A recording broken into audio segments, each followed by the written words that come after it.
सुखदं केवलं ज्ञानमूर्तिं द्वन्द्वातीतं गगनसदृशं तत्त्वमस्यादिलक्ष्यम् एकं नित्यं विमलमचलं सर्वधी साक्षिभूतं भावातीतं त्रिगुणरहितं श्रीगुरुं तं नमामि। अज्ञानतिमिरान्धस्य ज्ञानाञ्जनशलाकया चक्षुरुन्मीलितं येन तस्मै श्रीगुरवे नमः। तस्मै श्रीगुरवे नमः। तस्मै श्रीगुरवे नमः।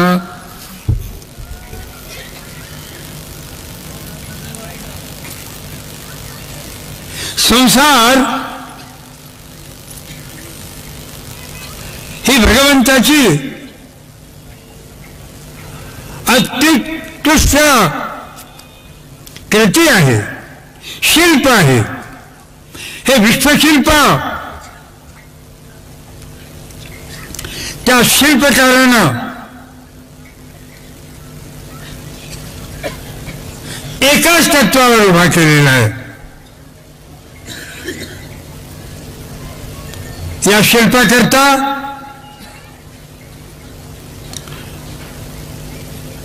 जो आधार पाहिजे,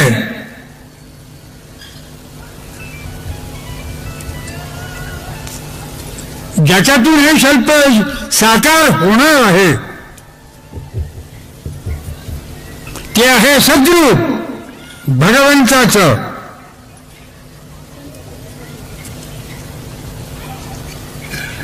ते शिल्पकार कोण आहे?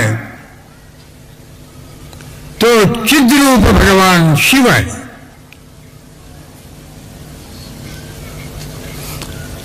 आणि हे शिल्प काय आहे?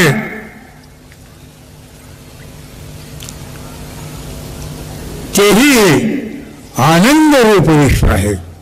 खरं सांगा, आनंदात आहात की नाही? आनंदम ब्रह्मेची जाणार।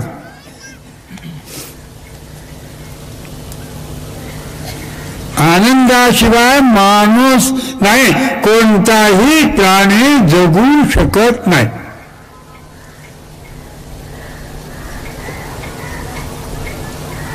आनंदाची लखील भवानी भूतानी जायंते। हे विश्व आनंदातून जन्मालंय। तुम्ही कसे जन्माला? तुम्ही कसे जन्माला? आता माझ्याकडे मुलगा आला, माझा वाढदिवस आहे।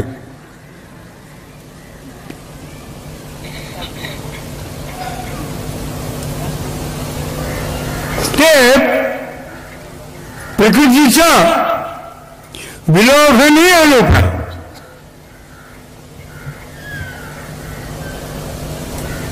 आणि ज्यावेळेला त्याला पेढा भरवला, त्यावेळेला त्याचं अंतःकरण कुठं होतं? कसं होतं?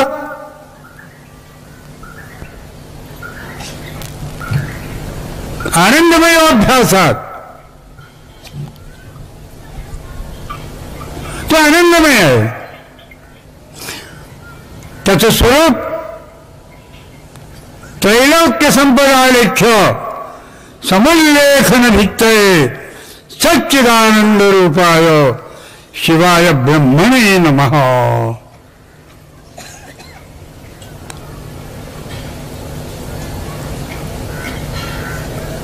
आणि हे आनंद रूप विश्व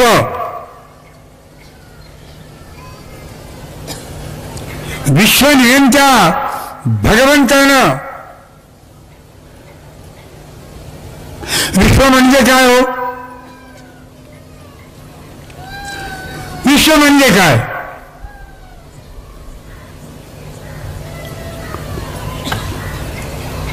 विश्व म्हणजे संसार। हळूच सांगतो,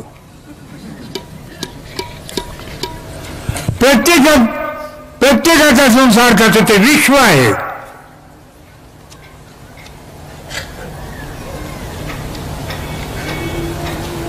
तर तशी निर्मिती आहे आणि त्याच्या निर्मितीचा तो आनंद घेतो आहे. संसारातली प्रत्येक व्यक्ती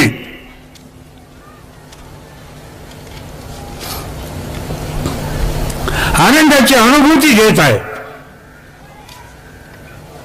प्रपंच करीत असताना जरी संतांनी म्हटले कांता पुत्र नित्य देहाधी प्रपंच दिसत असे साच परी मिथ्या,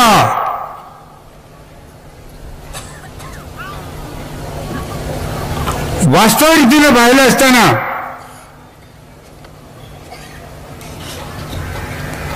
प्र अधिक पंच लक्षात घ्या. हे पंचमहाभूत ज्यावेळेला चैतन्य रूपामध्ये परिणत होतात त्यावेळेला हे विश्व निर्माण होतं. ते विश्व निर्मितीचं आज बीज आहे. तो सच्चिदानंद परब्रह्म परमात्मा विश्वाचं मूळ आहे.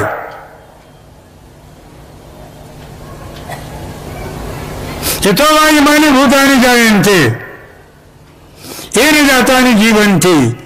कुठून हे विश्व निर्माण झालं?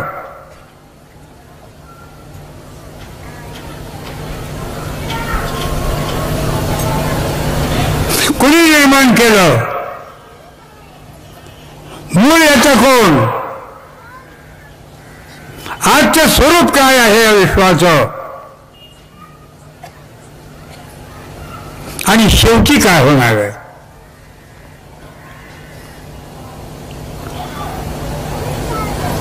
शेवटी काय होणार आहे? सुंदर विवेचन या बाबतीत ज्ञानेश्वरांनी आपल्या अमृतानुभवात केलेलं आहे. मूलाग्राय मध्याय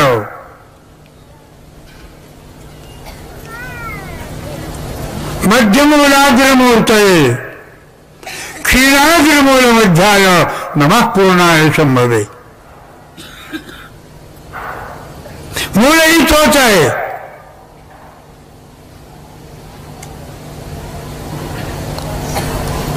अनंत कोटी ब्रह्मांड नायक शिवप्रभू या विश्वाचं मूळ आहे.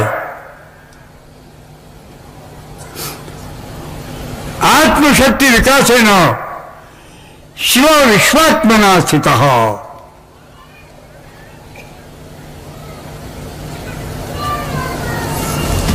लग्न झाले की नाही? टाळ्या बाजू जसा. अरे संसार म्हणजे काय?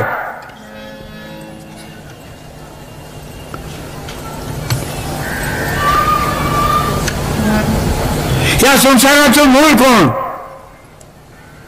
मध्य काय आणि अंत काय? मूला आग्राय मध्याय स्पष्ट रीतीने सांगितलं.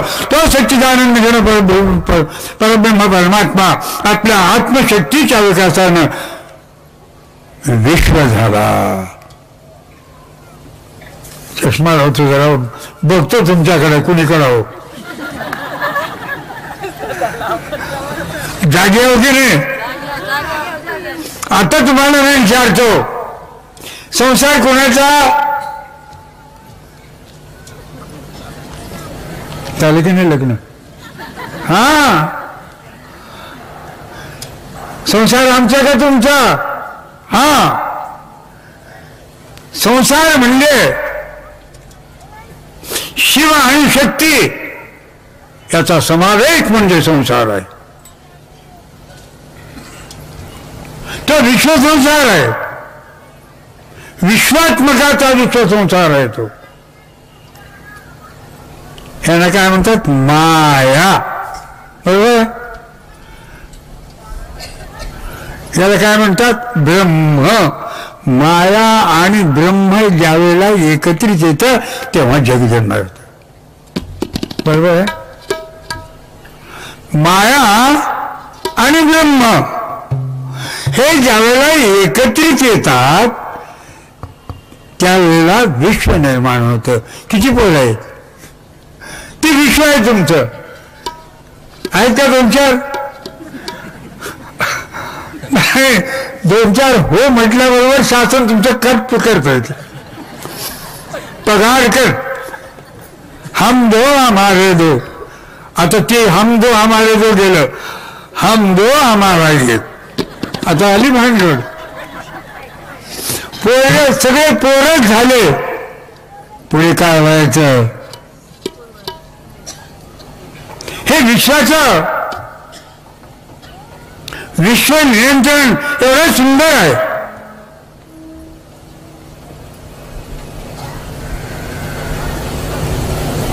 आणि ते भगवंताने स्वतःच्या रूपात दाखवलं. अर्धनारी नटेश्वर, अर्धा भाग शक्तीचा, अर्धा भाग शिवाचा. शिवशक्ती म्हणून जगत. हे जगाचं स्वरूप आहे.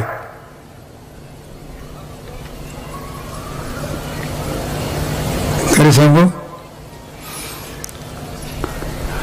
शक्ती नसती तर जगत जन्माला आलं नसतं. तुम्ही नसतं तर पोरं झाले असते का?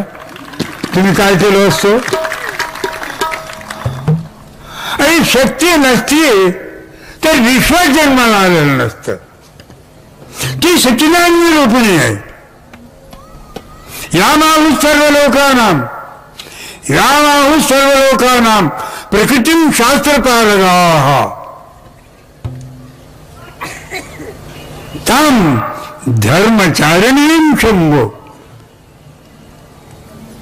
आणि ह्याचं स्वरूप हळूच सांगतो. शक्ती महादेवासारखी झाली. आणि आपल्या मराठीतलं एक म्हण माहिती आहे का? ज्या घरला जाशील बाळे, पुढे पुढे काय? त्या घरची शिकशील चाळे. महादेवाच्या घराला पडली, तिची सच्चिदानंद रूपिणी झाली.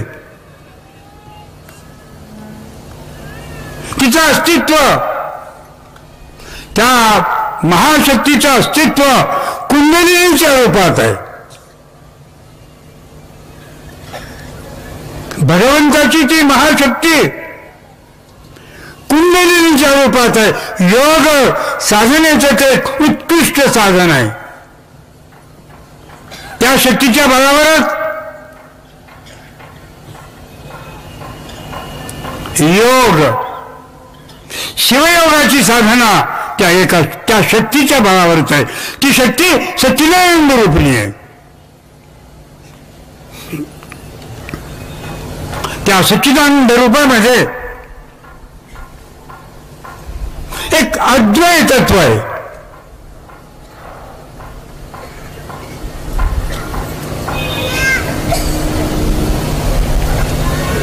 आणि ते तत्व प्रत्येक प्राणीमात्रामध्ये आम्ही शिवताय भरलेला आहे. आणि म्हणून म्हटलं, शंकर जरी काष्टी भरला, पिंडी ब्रह्मांडी रमला, अवेक्ष दृष्टीने लक्षला, शंकरची शंकर. चष्मा लावा थोडा.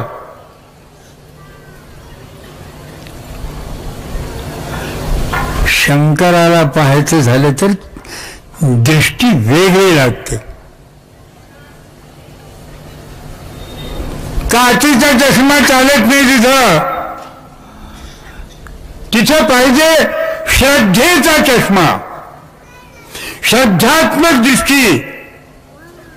श्रद्धामयोऽयं पुरुषो यो यत् श्रद्धस्तैव सः. तुमची जी दृष्टी जितकी पावन असेल,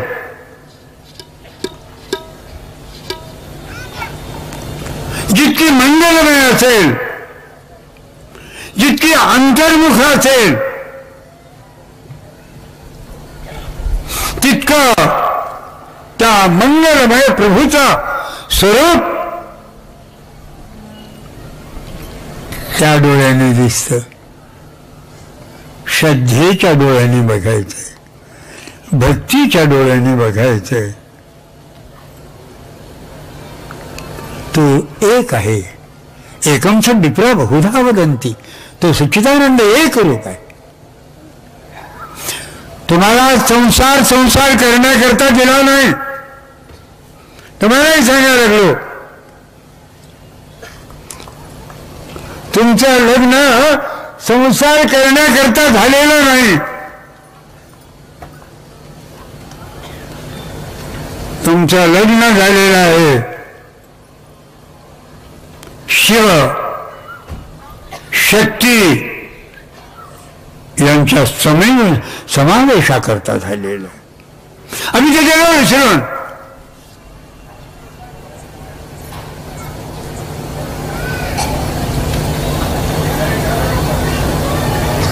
आमच्या लक्ष तिकडं राहिलेलं नाही आहे. आम्ही का जन्माला आलो,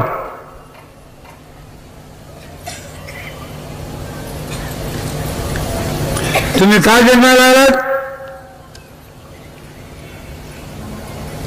तुम्ही का जन्माला आलात, तुम्ही कोणाकरता जन्माला आलात, तुम्ही कोणाकरता जन्माला आलात, मला सांगू नका, मनातच विचार करा, मला सांगायची गरज नाही.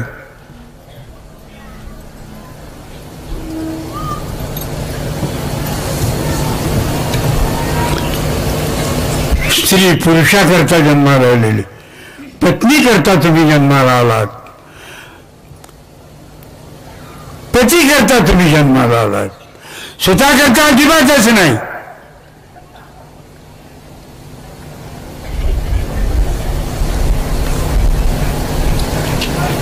तुम्ही दोन ज्यावेळेला एकत्रित होतात, शिवशक्ती ज्यावेळेला समाविष्ट होते, त्यावेळेला शिव शिव उरत नाही, शक्ती शक्ती उरत नाही, ते एकात्म होतात. आणि त्या एकात्मतेमध्ये जो आनंद आहे त्यालाच ब्रह्मानंद म्हणतात.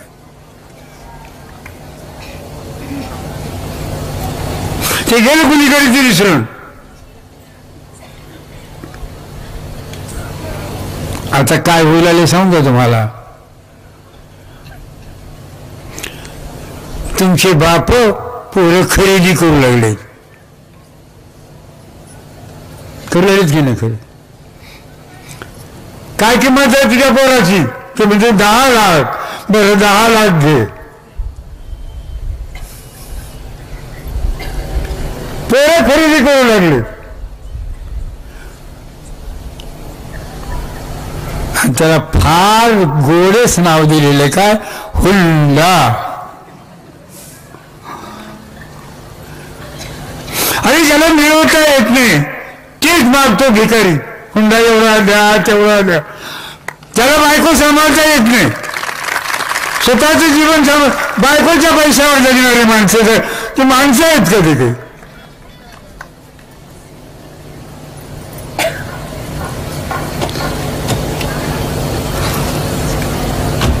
आणि अशी दुर्बल लोक, आणि फार याला मोठेपणा समजतात. खरं सांगा, बरोबर आहे की नाही. मी 10 लाख हुंडा घेतलो. काय चाललंय, लग्न झालं, जोपर्यंत हे हुशार बाई त्याला हातात घेत नाही तोपर्यंत बिलकुल त्याच्यासारखं वागायला लागते. आणि एकदा तो माणूस आपल्या हातात आला की सांगतोय, आता तुमच्या वडिलाला वाटलं की म्हटलं की वृद्धाश्रमामध्ये मी काही त्यांचे धोत्र निभवण्याकरता तुझ्या घरला आले नाही, हळूहळू सुरू करतो. वसूल करता की नाही खरं सांगा. 10 दिलेले 2.5 40 वसूल करतात. मराठीची एक साधी म्हण आहे, बाई आली की आई गेली.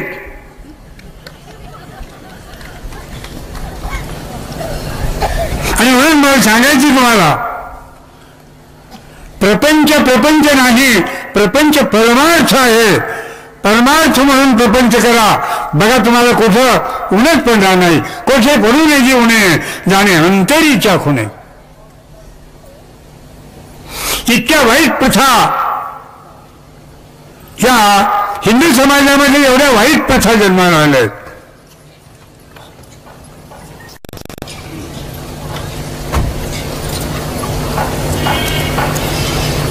ज्याच्या योगानं हा समाज परास्त झालेला आहे. अनेक जाती, अनेक पंथ आणि माणसं आहेत ती सगळे.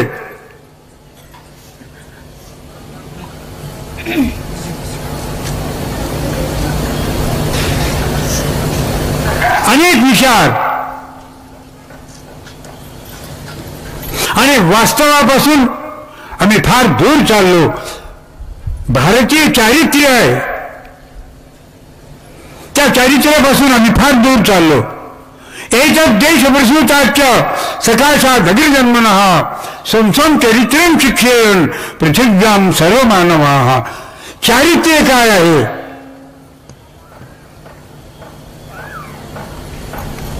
आम्ही सारे विसरलो. आज सारी विकृती या समाजामध्ये ठाण मांडून बसलेली आहे.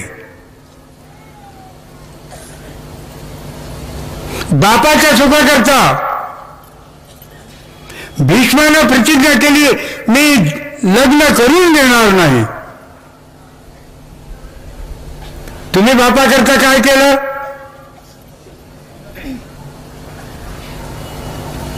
जीवनभर ब्रह्मचर्याचं पालन केलं.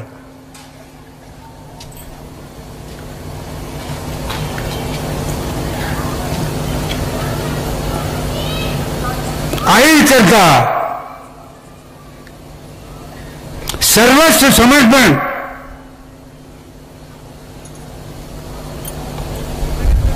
करणारे महापुरुष या देशात जन्माला आले. एक धारणा, परोपकाराय इदं शरीरम, परोपकाराकरता माझं शरीर आहे.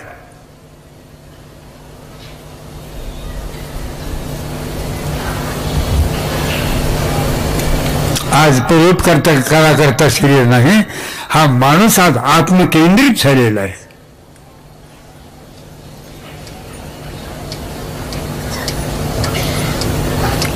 भारतीय चारित्र्यामध्ये विकृती निर्माण झाली.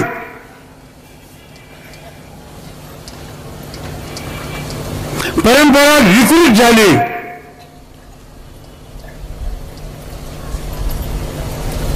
आमच्यामध्ये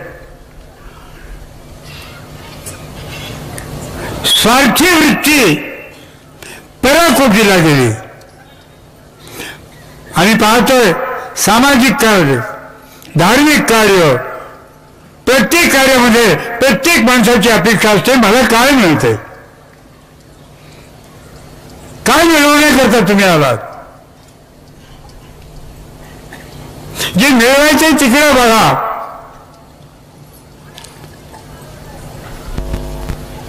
चारित्र्य घडवणं आज आम्ही पाहतो. बलात्कार, जाळपोळ, जो काही अन्याय स्त्रीवर घडलाय त्याला जबाबदार कोण?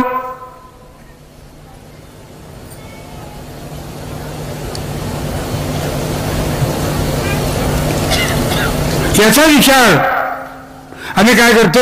शासनावर टाकून देऊन मोकळं होतो. वास्तविक रीतीने आमचं चारित्र्य काय आहे?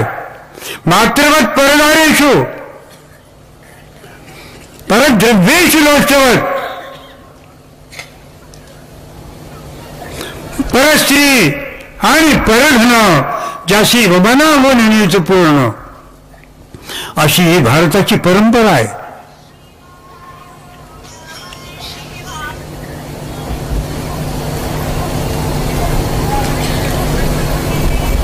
कसं शुक्राचार्याकडं संजीवनी विद्येकरता केला.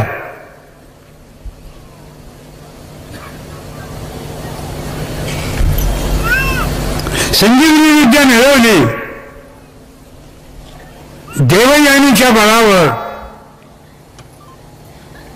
ज्यावेळेला देवयानीनं प्रस्ताव ठेवला विवाहाचा, त्यावेळेला कश काय म्हणतो, तू माझी गुरु बहीण आहेस, बहिणीबरोबर विवाह होऊ शकत नाही. आज चिठ्ठी गाणं गायक आजच्या या पुरुषात.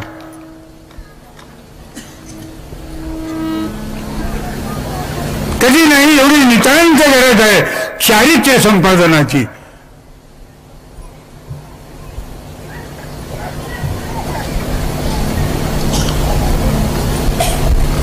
छत्रपती शिवाजींचं उदाहरण आहे. शिवरायाजवळ सरदारांनी एक सुंदर यवनाची स्त्री आणून उभं केली. शिवराय काय म्हणतात, खरोखरच अशी जर माझी आई एवढी सुंदर असते तर मी किती सुंदर झालो असतो. ही आहे का आज धारणा?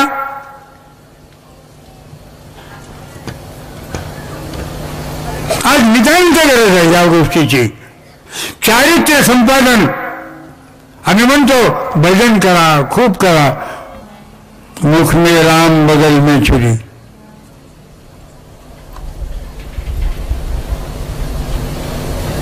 ही अवस्था आयोग परिवर्तित झाली पाहिजे.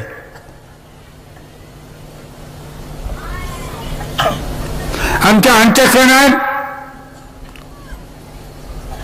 प्रेमाची भावना, एकात्मतेची भावना, समानतेची भावना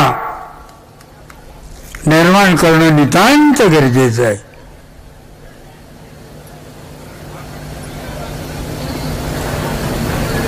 कालो वा कारणम राज्ञम राजा वा काल कारणम.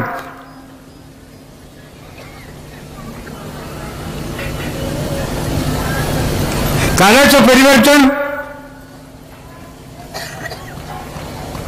करण्याची शक्ती आहे.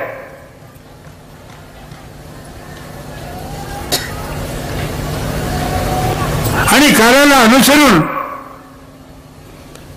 माणसाच्या व्यक्तिमत्वाची जडणघडण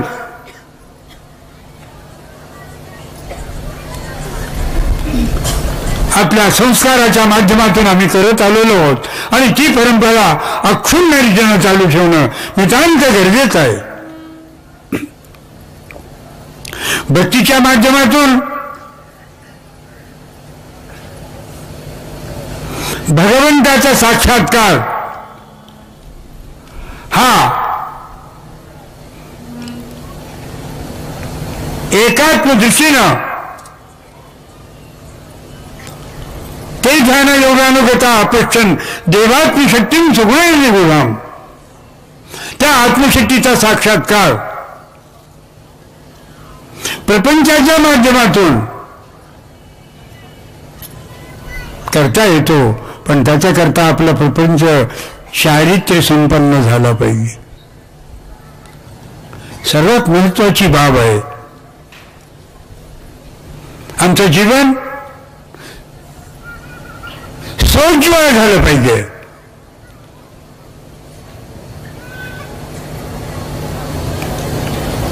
माणसाच्या विषयी माणसाच्या अंतःकरणात आपुलकीची भावना निर्माण झाली पाहिजे.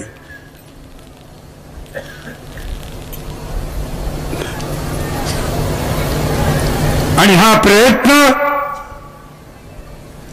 भारतीय संस्कृतीनं ऋग्वेदाच्या माध्यमातून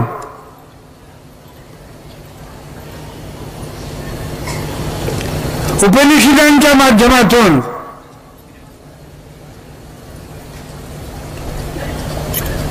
पुराणाच्या माध्यमातून सतत त्याचा पाठपुरावा केलेला आहे. मग आमच्या लक्ष नाही तिकडं.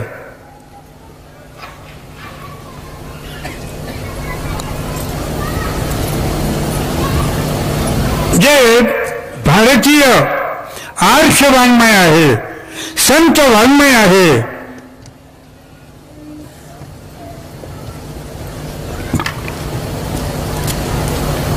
त्याचा अध्ययन,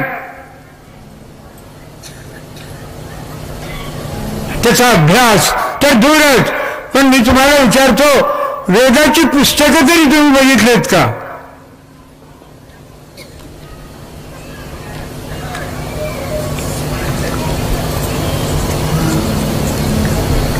ज्ञानेश्वरी,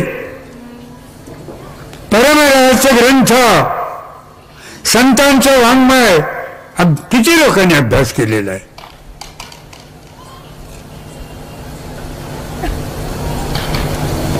त्याच्यातून चारित्र्य निर्मिती केली जाते. संतांनी आपल्या जीवनाचा सारा अनुभव, अभंगी निरूपण, अनुभविले ज्ञान, स्वतःच्या जीवनाचा अनुभव संतांनी रेखाटलेला आहे. संत म्हणजे काय आभाळातून पडलेले नव्हते.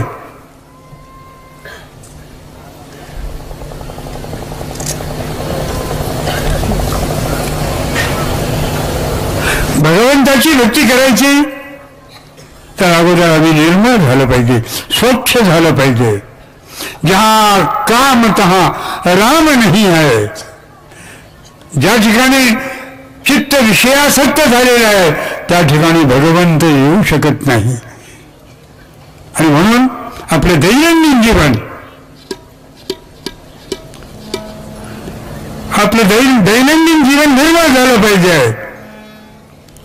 पहिली गोष्ट सांगतो तुम्हाला, माणसं सारी माणसं सारखीच आहेत. कोणीही कोणाचा द्वेष करू नये.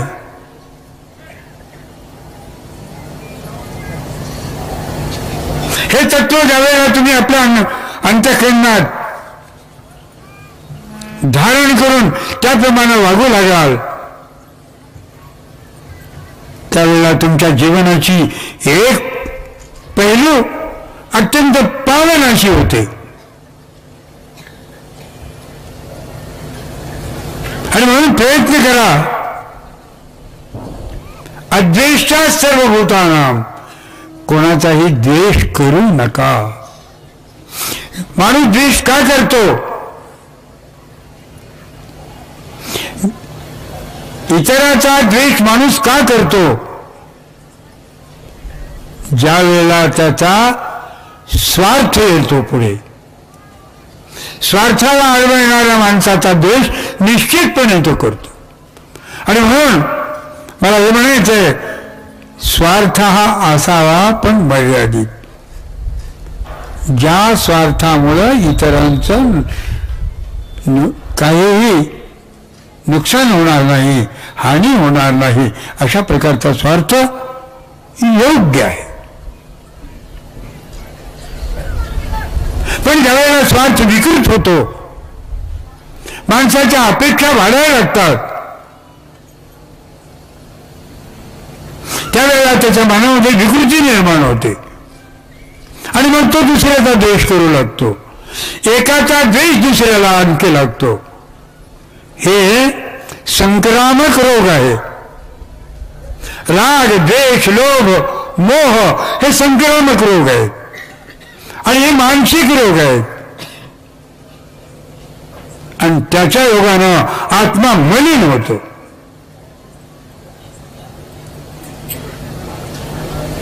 आपला आत्मा स्वच्छ, पवित्र, निर्मळ असावा. भगवंताच्या भक्तीच्या माध्यमातून आपलं जीवन आनंदमय, सुखमय व्हावं, याकरता प्रत्येक माणसाने स्वतःचा विचार करावा. आपुला आपण करावा विचार, आपुला आपण करावा.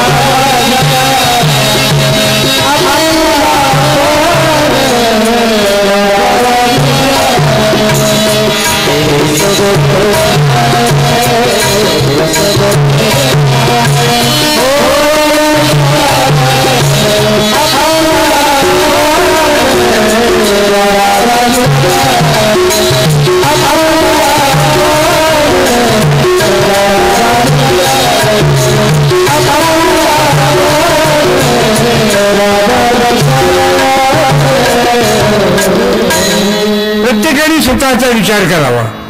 मी कुठं आहे, मी काय करतो आहे, मी काय बोलतो आहे, मी काय खातो आहे, त्याचा परिणाम माझ्यावर काय होतो आणि पुढच्या माणसावर काय होतो, हा विचार आहे. माझ्या व्यवहाराचा, माझ्या आहाराचा, माझ्या विचाराचा, माझ्या उच्चाराचा पुढच्या माणसावर काय परिणाम होतो, हा विचार नितांत गरजेचा आहे. विकृती निर्माण होईल, विचाराची, आचाराची, आहाराची, उच्चाराची विकृती निर्माण होईल, याच्याकडे लक्ष देणं नितांत गरजेचं आहे.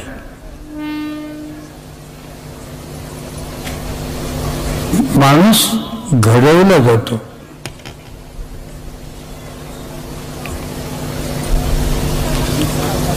आणि ती घडवण्याची प्रक्रिया अतिशय सोपी आणि अतिशय सुंदर आहे. माणूस घडवण्याची प्रक्रिया अतिशय सोपी आणि अतिशय सुंदर आहे. तिकडे लक्ष नाही कोणाचं.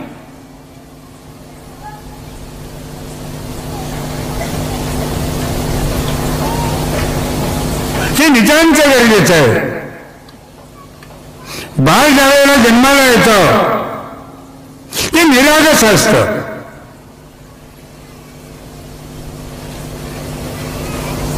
त्याच्यावरती कुठलेच संस्कार नसतात.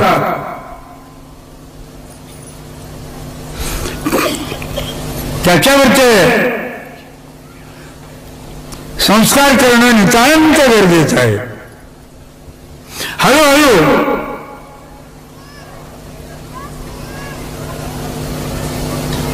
लेकरावरचे जे संस्कार केले जातात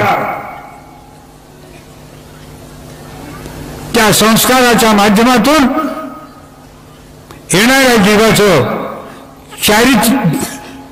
जीवाच्या चारित्र्याचं जडणघडण व्यवस्थित रीतीनं होऊ लागतं. आणि म्हणून मला म्हणायचंय,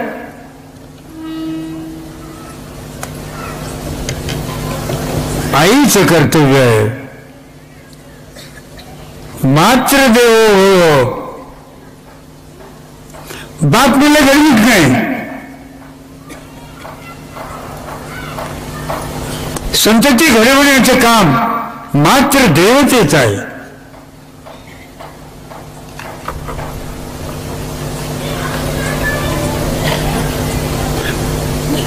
बालपणी बालांचे कोमल तरुतुल्य बुद्धी वाटेल, घेईल ज्या गुणाला तो गुण मतिविष्णूनेही फाकेल. लहान लेकरावर केले जाणारे जे संस्कार आहेत त्या संस्कारातूनच आजचा युवक, आजचा बालक, आजचा युवक, आजचा तरुण घडवला जातो.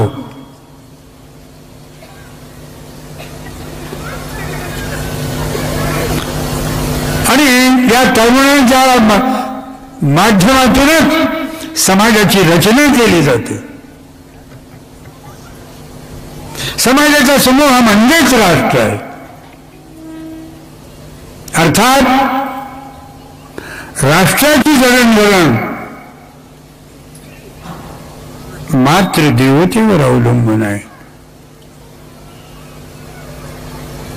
आईच्या चारित्र्याला सोन्याची झालर आहे. आईचं चारित्र्य जितकं निर्मळ असेल बाळ तितकंच निर्मळ होतं आणि त्याचाच परिणाम साऱ्या कुटुंबावर होतो. आज परिस्थिती इतकी विचित्र आहे. आम्ही आमच्या मुलाकडं मुलीकडं लक्षच देऊ शकत नाही आणि कधी नाही. एवढा आजचा हा भारतीय माणूस पैशाचा गुलाम झालेला आहे. अर्थस्य पुरुषो दासा असं महाभारत काळी भीष्माने म्हटलेलं होतं. ते वाक्य आज खरं झालेलं आहे. आजचा माणूस पैशाच्या पाठीमागे लागलेला आहे. पैसा मिळवण्याकरता सत्तेच्या पाठीमागे लागलेला. सत्ता आणि पैसा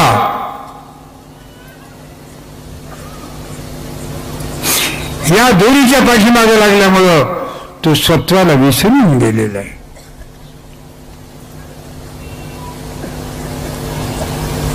आणि म्हणून मला म्हणायचंय, आज मला मी तुम्हाला फक्त 3च गोष्टी सांगणार आहे. पहिली महत्वाची गोष्ट आहे,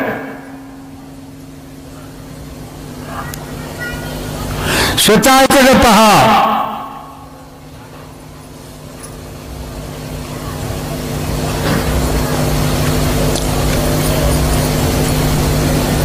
स्वतःचं चारित्र्य घडवण्याचा प्रयत्न करा.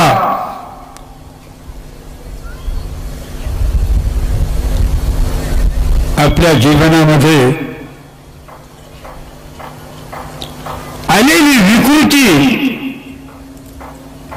विकृत मनोवृत्ती निर्माण करण्याचा प्रयत्न करा. माणसाला माणूस समजा आणि माणसाबरोबर माणसासारखं वागण्याचा प्रयत्न करा. दुसरी एक महत्वाची गोष्ट सांगतो, साऱ्या माणसाची एकच जात आहे, तो म्हणजे माणूस.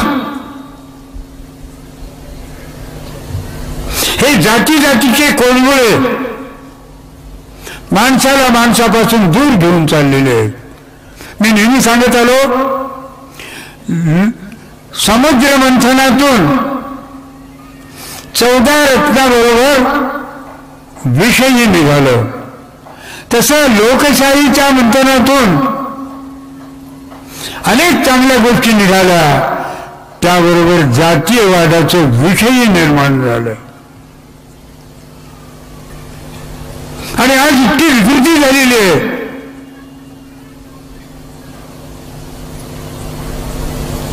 माणसाला माणसापासून दूर करण्याचं हे एक विकृत मनोवृत्तीचं प्रदर्शन झालेलं आहे. सावधान, सारी माणसं एक आहेत, आम्ही सारे एक आहोत, अशा प्रकारची एकात्मतेची धारणा नितांत गरजेची आहे. आणि त्यानंतर महत्वाची गोष्ट सांगतो, आपल्या पूर्वजांनी आपल्याकरता साहित्य निर्माण केलेलं आहे. संत मंडळीनं आपल्या जीवनाचं मूल्य देऊन, ऋषी मंडळीनं आपल्या जीवनाचं मूल्य देऊन एका तत्वाचा अनुभव सांगितलेला आहे. पतंजलीला व्याकरण सांगितलं, पतंजलीला आरोग्यशास्त्र सांगितलं, योग सांगितला, शंकराचार्यांनी वेदांत सांगितला, आपल्या जीवनाचं स्वरूप सर्वस्व सांगितलं. प्रत्येक पंथामध्ये संत झाले. अध्यात्म वाङ्मय जे उपनिषदात होतं, जे वेदात होतं, ते वाङ्मय आपल्या प्रांतीय भाषेत परिवर्तित करून उद्बोधन करण्याचं कार्य केलं. महाराष्ट्रामध्ये ज्ञानेश्वरापासून, बसवेश्वरापासून मन्नस्वामीपर्यंत जे अनेक संत झाले, त्यांनी वाङ्मय निर्माण केलं, जीवनाचा आदर्श दाखवला. साधनाचे हेच दोन्ही, साधा तरी भक्तजनी, पर द्रव्य परवणारे याचा विचार होतो दे.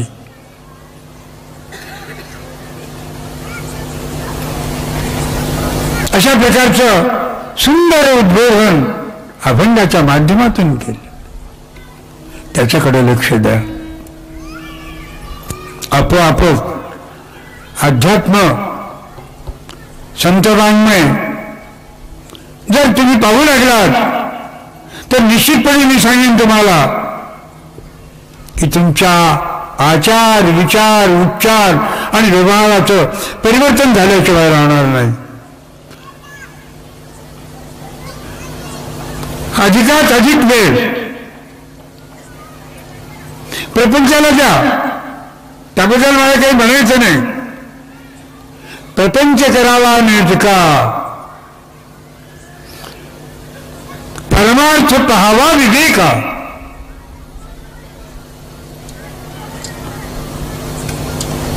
संतांनी सांगितलं प्रपंच करा, आनंदाने करा, वैभव पूर्ण रीतीने करा.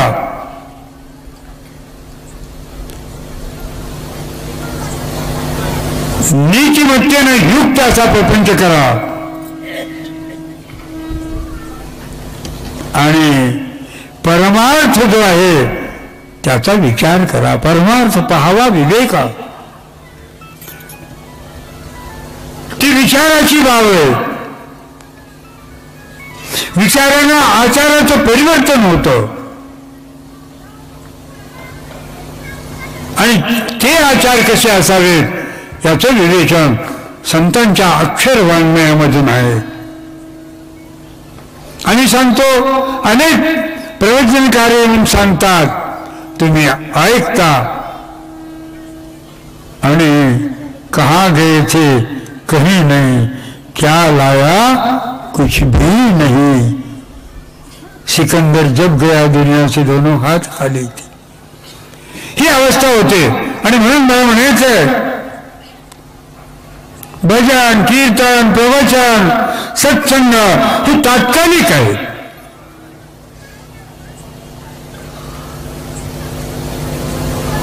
पण संत वाङ्मय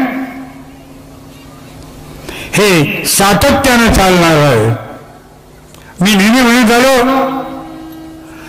प्रवचन भजन कीर्तन हे फ्लड आहे, म्हणजे पूर आहे. पूर आला आणि वाहून गेला, त्या नदीमध्ये घोटभर पाणी प्यायला नसतं. परंतु संतांचं वाङ्मय जे आहे ती झरा आहे, सतत चालत राहणार आहे.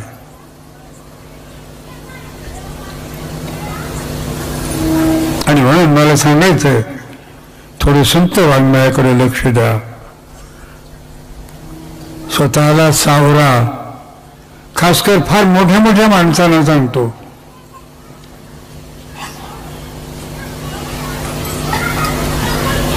परद्रव्याची अपेक्षा करू नका.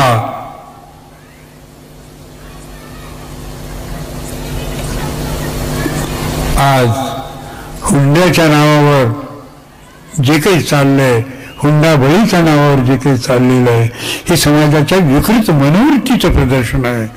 कृपा करून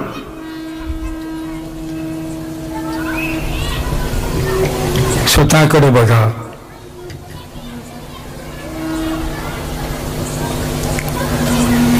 स्वतःचा विचार करा. माझं कुठे काही चुकतंय का? आणि खरं सांगतो, ज्याला स्वतःची चूक समजली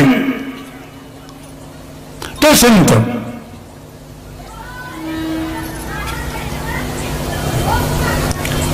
इतराविषयी एकात्मतेची प्रेमाची भावना आपल्या अंतःकरणात निर्माण करण्याचा सातत्यानं प्रयत्न करावा. मी आता 3 गोष्टी सांगितल्या. प्रपंच जरूर करा, व्यवस्थित रीतीने करा, चारित्र्य संपन्न होऊन करा. कोणी तुमच्याकडे बोट दाखवणार नाही अशाप्रमाणे तुमचं वागणं पाहिजे. दुसरी गोष्ट, सामान्य माणसाविषयी प्रेमादराची भावना ठेवा. कोणाला आपल्यापेक्षा लहान किंवा हीन समजू नका. आणि शेवटी संत वाङ्मयाचा अभ्यास करून आपले जीवन कृतार्थ करून घ्या. ओम शांती.